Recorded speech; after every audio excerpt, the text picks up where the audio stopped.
Oh, so I am older than you, kaya call me ate ha? Ako magiging elder sister mo. Mabuti naman. Para ipagtanggol mo ko kapag may loloko-loko sa akin, Ate Angel. And that's the problem.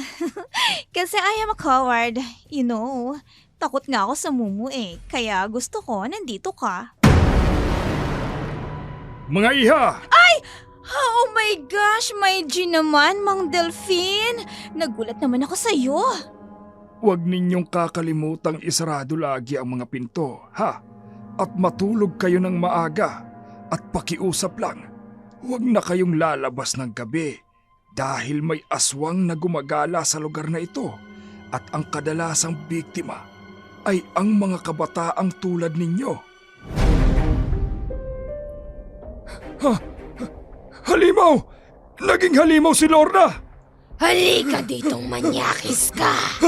Dudukutin ko ang mga mata mo! Aray ko! Ang mata ko! Ang mga mata mo yan!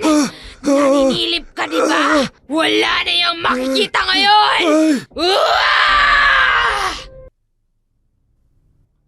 Kasya ang 4 sa kwarto na yan. Okay ang bahay na ito, Mang Delphine. Maluwag at bagong pintura. Oo, tuwing simula ng pasukan, pinipinturahan ko yan. Hindi dito mainit kahit walang aircon dahil may mataas na kisame. May nakaupa na po ba ngayon? Oo, last week pa. Gusto daw makabisado na ang lugar bago ang pasukan. Siguro naman po magiging safe ang anak ko sa inyo rito. Oo naman, para ko ng mga anak yan.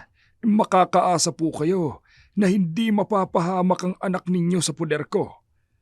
So, ano Hana? Okay ka na ba dito? Opo, Itay. Ayos na po ako dito. Magpakabait ka dito, ha? Kung may kailangan, tawag ka lang sa akin. Yes po. Huwag po kayong mag-alala. Kayang-kaya ko po ang sarili ko. Alam ko, matapang yata ang anak ko. At syempre, kasama mo si Lord. Sinabi mo pa, Itay. Remember, if God is for us, who can be against us? Di ba, Tay? Tama. If God is for us, who can be against us? O sige anak, kung okay ka na dito, iiwan na kita. Pakabait ka dyan ha. Bye! Bye, Itay. Tawagan niyo po ako palagi, ha? Paano po Mang Delphine? Ipinagkakatiwala ko na po sa inyong anak ko. Ito kasi ang unang beses na mawawalay siya sa amin. Pakitingin-tingin na lang po ha. Mas gusto po namin mahigpit ang landlord para iwas disgrasya.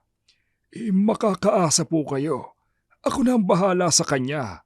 Para ko na ring sariling pamilya ang borders ko. Tsaka 3 taon na akong nagpapaupa. At sa 3 taon na yon, wala pang nagre-reklamo sa akin.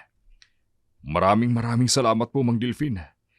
Salamat din sa pagtitiwala sa akin bilang landlord nila. Salamat din at napili mo ang boarding. Uy, hello.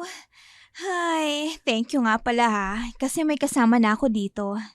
Ako rin. Masaya rin akong may kasama. Ilang taong ka na pala?